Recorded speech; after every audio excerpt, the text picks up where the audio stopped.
Bryce met Julie for the first time when he came in to live in the same neighborhood as her, with his family. He was just about to enter his second grade in a new school. This girl, Julie, however, took a weird liking to the young boy the first time she saw him. Ever since that moment, Julie never stopped trying to catch Bryce's attention. However, Bryce, on the other hand, found it very difficult around her. She used to annoy him and follow him like a tail. Even at school, Julie made it very hard for him. Ever since the first day at his school when Julie hugged him in front of the whole class, the kids in his class teased Bryce about his little girlfriend all the time. He never missed a chance to ignore and avoid her, knowing that she was obsessed with him for some reason. But Bryce couldn't bring himself to tell Julie not to follow him around, straight to her face. On the other hand, Julie fell for Bryce the first time she saw his dazzling eyes. She always thought that he must also felt the same for her, but was just too shy to let her know. On seeing his family the first day, she offered his father to help them move in, which eventually resulted in them both holding each other's hand. For Julie, this felt like a dream. She imagined that she was about to have her first kiss. But Bryce's mother appeared and Bryce ran behind her with his face turned red.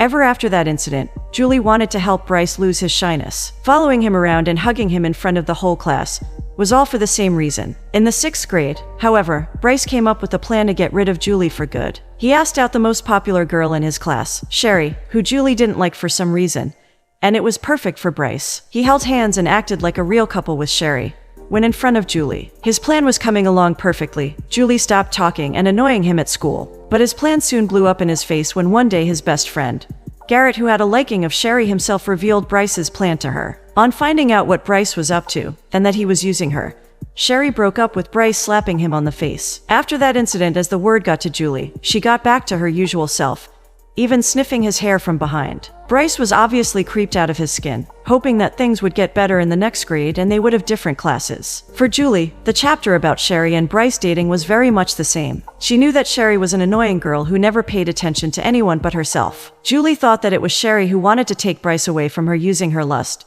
and hoped that Bryce would see through her and soon leave her. Her desire soon got fulfilled when she saw them breaking up with each other and Sherry slapping him in the face. Soon after that, Bryce started to talk to Julie nicely again. She sat behind him the entire year, sniffing his hair that smelled like watermelon. Bryce's grandfather also came to know about Julie through a newspaper, where she was featured because of the stand she took against the cutting of her beloved sycamore tree. She had a great liking of the sycamore tree, spending every morning at the top of it, asking. She sometimes even asked Bryce to come to join her to enjoy the view, which he avoided every time, making up an excuse. Everyone in the neighborhood was bugged because of her habit of shouting while up on the tree. People in the town, including Bryce's father, had another thing that bugged them about Julie's family: their house. It was a shabby house with vines and weeds growing all over the place, and her father spent a lot of time painting on his lawn. However, despite all of this, Bryce's grandfather was very much interested in knowing about Julie through his grandson. He showed Bryce the newspaper, with Julie featured in it once again, praising her, saying she has an iron backbone. He even asked Bryce to invite her over to their house sometime,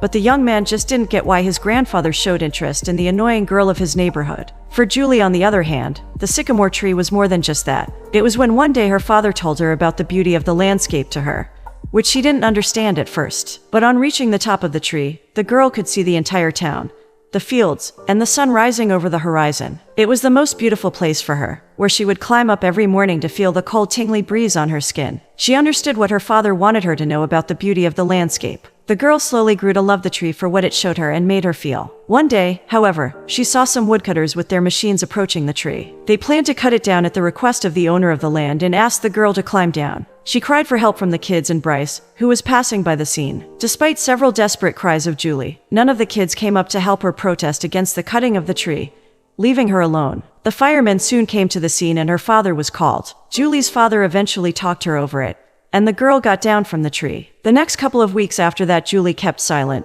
losing her favorite place in the town. Even Bryce felt bad for her. Seeing her like this, he thought of approaching her to offer sympathy, but later dropped the idea when he was reminded that this was all he wished for. She wasn't bothering him anymore. Sometime after the incident, Julie's father gifted her a painting of her very dear sycamore tree. She was overjoyed seeing the tree again, hugging her father. She hung the painting in her room, seeing it the first thing in the morning and the last thing before going to sleep every day. She eventually felt her perception change over things and Bryce, wondering if she felt the same way about Bryce anymore. Some weeks later, Julie started to grow fond of eggs. She watched them grow, studied them, and was fascinated after seeing the sign of life up close. She participated in one the science fest held at their school, where she demonstrated and explained the hatchings of the eggs. Bryce, however, wasn't really a fan of her liking of eggs and was mad at the fact that she even won the first prize instead of him. One day, while taking care of her chickens, she noticed that her hens were laying eggs, and that day on their household overflowed with eggs. Soon her neighbors offered to pay her for the eggs, and she decided to give away the rest of them to Bryce's family as a token of appreciation for their kind nature. Bryce's grandfather and mother much appreciated her gift and her kind nature, but Bryce and his father had a different view over it.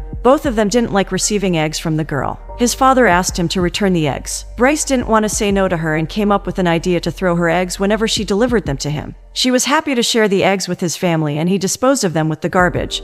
This went on for a couple of weeks, but one day Julie saw him throwing away the eggs she gave him. She was very angry at him, ignoring and avoiding him in school, and didn't even share the same table with him. Bryce found it way worse than her annoying her, as it reminded him of him being a jerk. This soon got worse when he saw his grandfather with Julie in her yard, helping her out with it. He was envious of the girl that his grandfather was talking with her more than he did with Bryce himself, even though they lived in the same house. The same night, Chet came up to Bryce, telling him that he found out about the eggs. In their small talk, Chet asked Bryce to apologize to Julie and that it would make him feel better. The next day, Bryce did exactly that. He built up the courage to stand in front of her. He appreciated the handwork she put in the yard and apologized for throwing the eggs off. Julie accepted the apology and they both had a small conversation. Julie said that Bryce was really lucky to have a grandfather like Chet, and that he mentioned that she reminded Chet of his past wife. After that, things started to get back to normal. Bryce felt much relieved, dropping off the burden he carried for weeks. But one night when Bryce was watching the TV with his family,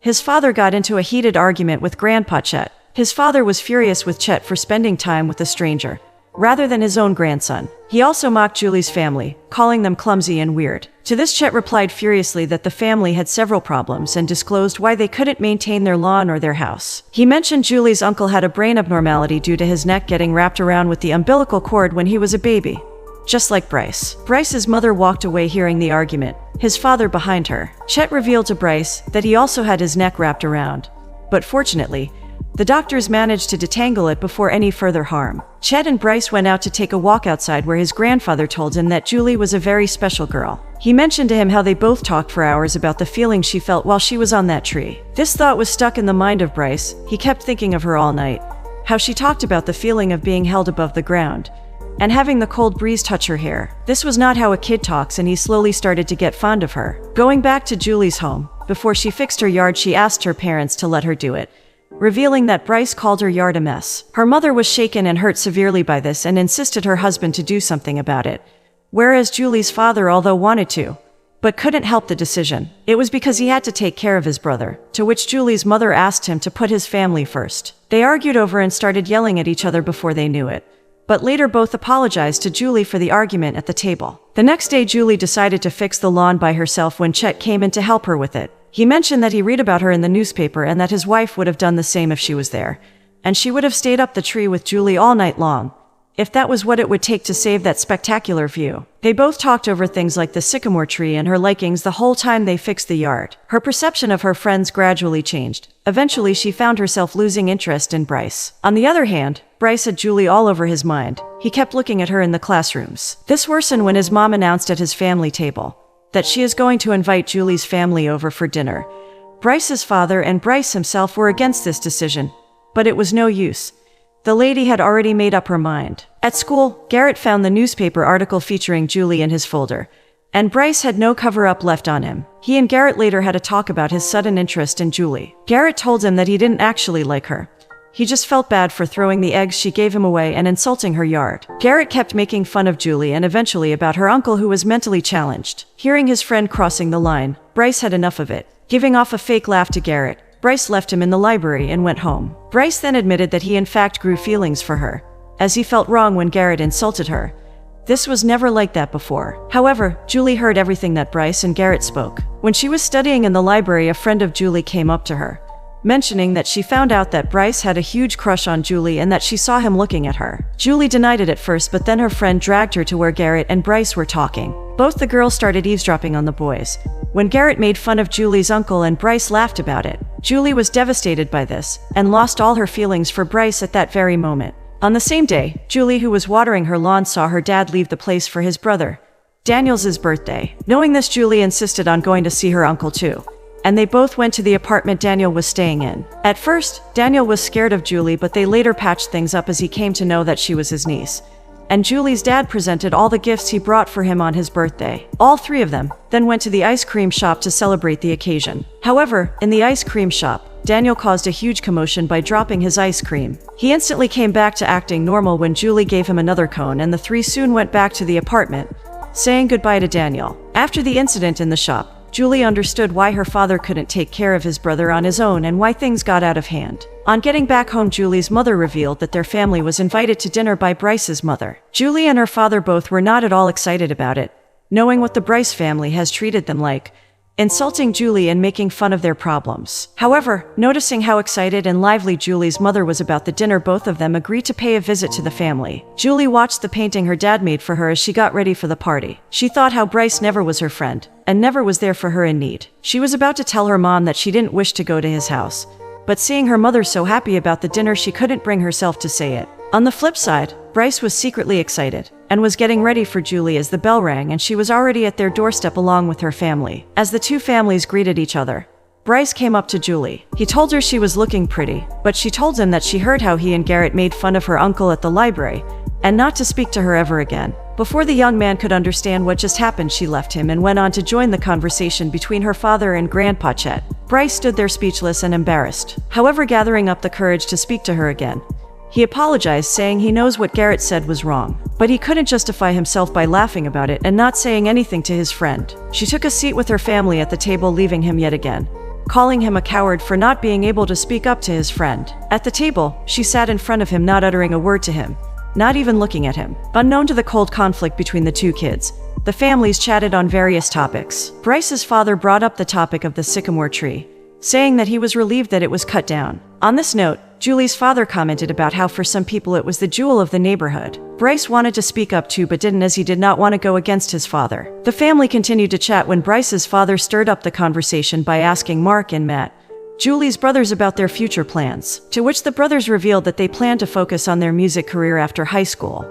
Onto which the man's wife also mentioned that Bryce's dad used to be a saxophone player. The twin brothers asked him if he would like to come jam with them sometime, but the man refused the offer, saying it was a thing in the past. Hearing this, Bryce was reminded of something. He noticed his father trying to fake a smile, but failing. Julie also noticed that inside his shining cover, Bryce's father had something dark and rotten inside him that he hid from everyone. The rest of the evening passed pretty quickly. However, Julie still wouldn't look at him. Before leaving, however, Julie apologized to him for talking rudely to him. But in his heart, he knew she didn't forgive him. He felt worthless and ashamed. Shortly after the dinner, the family had a small argument yet again, which rapidly escalated, and Bryce's father ended up slapping his own daughter. On his bed, Bryce wondered why his dad was acting like so. He wondered, why did his father despise Julie's family, her father's paintings, his yard, and whatnot? He was just envious of them and was mad at himself.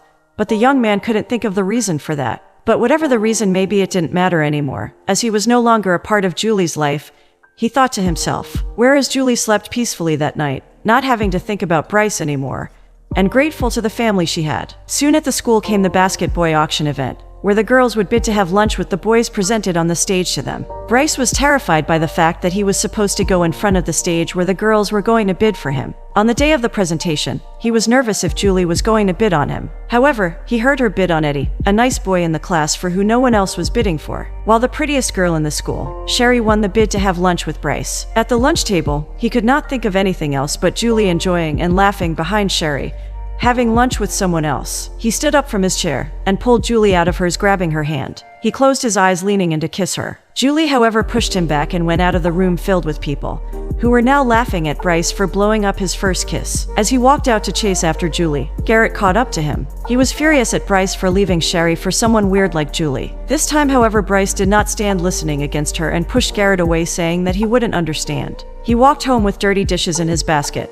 and went directly to Julie's place, knocking at her door. But there was no one to answer his call. After getting home, he tried calling her cell phone, but Julie's mom picked it up, telling him that Julie didn't want to talk to him. Bryce knew he wanted to talk to her, and then he came up with an idea. For Julie, however, the turn of events on the day of the auction were very different. In the morning, he decided to leave her money behind at her house so that she just couldn't bid for him out of temptation. But when riding her bike, Her neighbor called out to Julie, giving her the money she was yet to pay the little girl for the eggs she delivered to her. Resisting at first, Julie decided to take the money to her school and pretend that she just didn't have it. Reaching school, she ran into Sherry, who planned to bid on Bryce. Julie, even though furious, told her to go ahead and waste her money over him, that she was over him anyways. But the closer his name came to announce, the more impatient she got. However, before Bryce came, Eddie, seeing that no one else was bidding for him, she bid for him out of sympathy. She then had her lunch with Eddie, but her mind was continuously shifting over to his side where Bryce was sitting. Suddenly, when he came up to her to kiss, she pushed him away and went straight to her home. She kept ignoring him for 2 weeks, not receiving his calls or answering his knocking on the door. However, 2 days after trying continuously to reach her,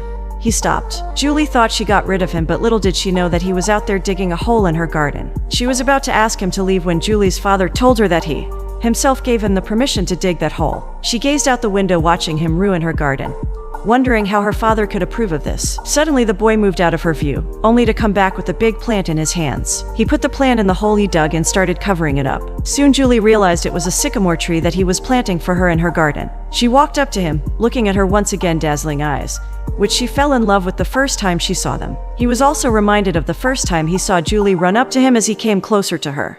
They both got low to the ground as he gave Julie's hand a soft touch. She smiled at him with happiness once again as both of them planted the sycamore plant into the ground.